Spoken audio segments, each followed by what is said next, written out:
A family wanting answers after a medical examiner concluded an inmate died of dehydration. Good evening. I'm Sharon Taswell. And I'm Sean Maroney. Thanks for joining us. Michael Kerr was being taken from Alexander Correctional Institution to Central Prison in Raleigh. But when he arrived on March 12th, he was found unresponsive. WNCN Investigates Bo Minnick just spoke with the inmate's sister, who's understandably upset right now with the news. Bo.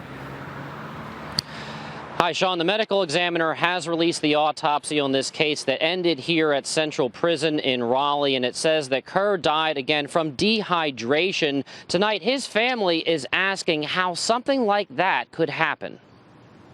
Anybody that had a hand in murdering my brother didn't need to go to jail. Michael Kerr's sister feels strongly that something is suspicious about her brother's death. I want to know. I need some more answers.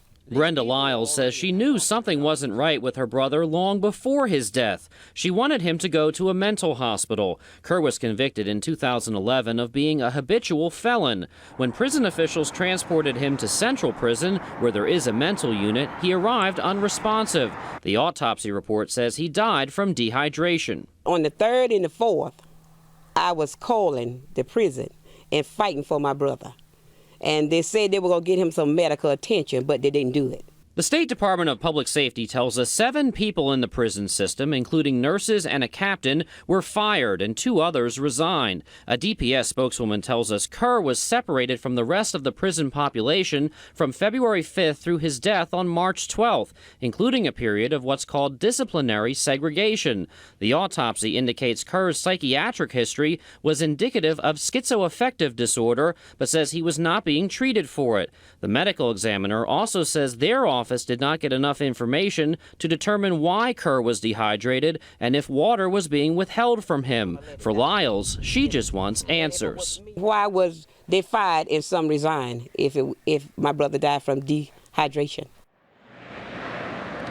There have not been any charges filed. The DPS and SBI have both launched separate investigations into this case. On our website, WNCN.com, you can read a lot more on what the DPS is actually doing, what actions they're taking in relation to this case. Now, Kerr was serving 31 years. He has a variety of convictions on his record, including larceny and assault.